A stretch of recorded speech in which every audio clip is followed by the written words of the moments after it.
ter casa agora vai ser mais difícil, tá tendo inflação. Se eu te falar um negócio, você vai acreditar? Uns tempos atrás eu tava conversando com um economista, ele é amigo de um parente meu, sabe? O cara é de Israel. Sabe o que ele falou pra mim? Não existe inflação, não existe nada disso. É controle. Eles que colocam o que acham que deve ser colocado. Ele resumiu pra mim a inflação como chibatada. 15%. 15 chibatada. 5%. 5 chibatada. Não existe, tu. Isso não vai interferir. O governo não vai consertar a sua vida e não vai interferir na sua vida. Não vai. A economia no macro não vai interferir no micro. Se você estiver lá trabalhando, acreditando no seu negócio, você vai ter certeza do que eu tô te falando. Você vai ver lá sempre falando, vai ficar ruim. Você viu que agora eles querem colocar de qualquer jeito. 2026, 2027, o Brasil vai estar ali. Vai ter gente que vai continuar passando. Eu fui no aeroporto, fazia muito tempo que eu não ia. Eu fiquei assustado de tanta gente que tem no aeroporto. Tô mentindo, Chave? O mundo continua, né? Aí eu fico pensando, que crise é essa? Você vai no shopping eu até vejo assim as pessoas mais passeando do que comprando. Mas dentro de um aeroporto você tem que ter dinheiro. Você tá andando de avião, não é barato. E você vê lotado. Você pode ir lá de segunda a segunda. O estacionamento aqui do aeroporto em Belo Horizonte não é cheio. Você fala, mas como que pode 24 horas cheio? Então a escassez que eles querem criar é para a pessoa não ter consumo, com medo, e eles conseguem controlar tudo através de padrões mentais. Aí você adota um padrão mental que o país vai ficar difícil, que vai vir crise, desemprego. O ano que vem eu tenho que ficar como eu tô. E aí você fica como que você tá.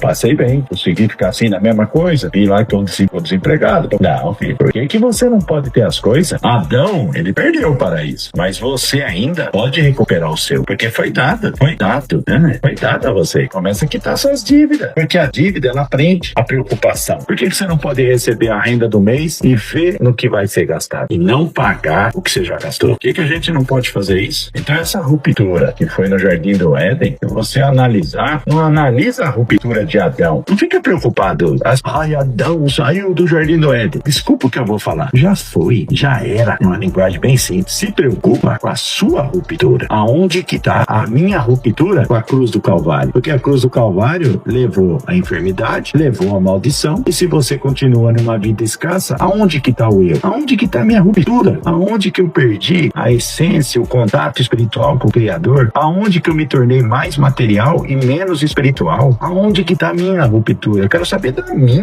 Adão, filho, já viveu, ele vai pagar o pato dele. Talvez ele até retornou, não sei. Não tô falando que você não deve ler as escrituras, mas escritura não fala de alma, não tem palavra humana. Se você falar assim pra mim, a Bíblia, as escrituras fala de alma, fala de Deus, vai colocar os dois nomes? Eu falo pra você que não. As escrituras falam relações humanas que tivemos com o Criador, porque ele não é humano, ele é espiritual. Então são relações humanas com um ser espiritual, que é o nosso Pai. Só que estamos no mundo material e não no espiritual. Então, qual é o sentido? O que eu devo fazer nesse mundo material? Qual é a minha meta nesse mundo material? Porque a sua mente é capaz de criar tudo, a sua palavra. Porque, em outras palavras, o que foi dado a você é o verbo. O verbo foi dado a você. Ele deu a voz dele.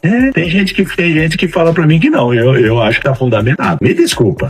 O verbo, João falando, hein? Se tornou carne. O verbo estava antes mesmo da criação e na fundação do mundo. Claro que estava. É a voz, é a palavra. Para fazer a fundação do mundo, o verbo teve que falar. Só que aí o verbo se torna carne. Para fazer o sacrifício perfeito, foi colocado tudo em jogo. Volto a falar, tudo em jogo. Ali é a parte da escritura mais linda. Se você lê ali com esse pensamento, quando você vai lendo a história de Jesus Cristo, é o verbo em carne. É o verbo dentro dele. Ele começou a olhar ele mesmo. Já imaginou isso? É ele dentro da palavra dele. Ele olhando pro céu. Eu fico imaginando, meu pai do céu, a hora que ele toca assim, quando ele era criança, passarinho que ele fez reviver. Quantos passarinhos acho que ele não pegou? Quantas madeiras, ele sendo o carpinteiro de José, do pai dele, quantas madeiras ele não aumentou o tamanho na hora pro pai dele? Ele era um verbo, filho. Eu fico imaginando ele andando no Egito até os 12 anos de idade. Eu fico imaginando ele contemplando a cruz do Calvário, que é o Cruzeiro do Sul no céu. Eu fico imaginando ele olhando todas as estrelas, sabendo que é o livro da vida, sabendo e olhando para você, porque a sua estrela tá no firmamento. Ele olhou para você. Você já imaginou? Ele chama cada um pelo nome. Você tá inserido dentro do verbo e esqueceu do que tá fora do verbo, que é o mundo espiritual, em outras palavras. Porque o verbo é tudo. Ele é o espiritual e ele é o material. Só que o material foi criado pelo espiritual. Foi criado pelo espiritual. Quando eu tô analisando o verbo e falo que você tá dentro do verbo, é que você tá dentro da voz do Criador. Eu tô fazendo essa analogia. Porque ele é todo.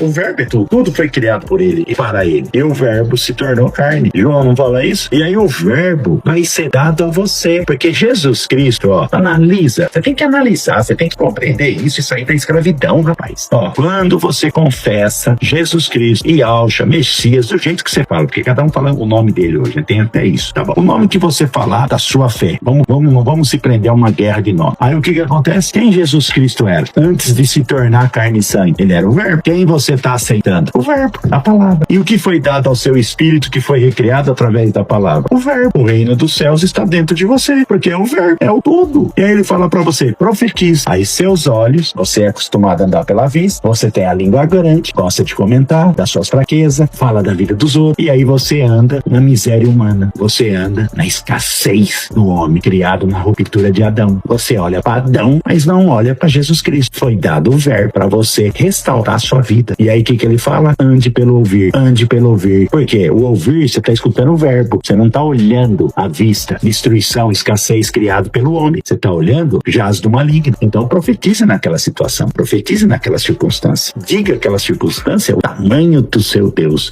o tamanho do seu Yahweh, o tamanho do seu Criador. E aí você se prende a uma circunstância com seus padrões mentais de medo, de dúvida, e assim vai. Esses dias atrás, essas últimas semanas, tem sido uma semana que eu ando tendo muita perca, sabe? Pessoas que eu acompanho e elas estão morrendo, sabe? Muitas. Por isso que eu ando meio afastado, fui mexer com terra, porque mexe comigo, sabe? São mães que deixaram filhos e não tinham de deixar o filho, e o filho, a casa é desfeita, vai morar com uma tia. São filhos que não conseguiram retornar para sua casa, né? E hoje eu tava mexendo com a terra e a Sofia, ela perguntou de um rapazinho que eu sempre ia no hospital, e ele tinha 10 anos, e eu falei, Sofia, ele não retornou. E a Sofia falou assim pra mim, mas ele retornou pra casa do pai. Tem hora que a gente escuta coisa de criança, que a gente também esquece, porque a gente às vezes dá o foco dele voltar pra casa do pai, da mãe, pra família, mas ele voltou pra verdadeira família, né, que é Yahweh. É isso aí. Shalom, Adonai.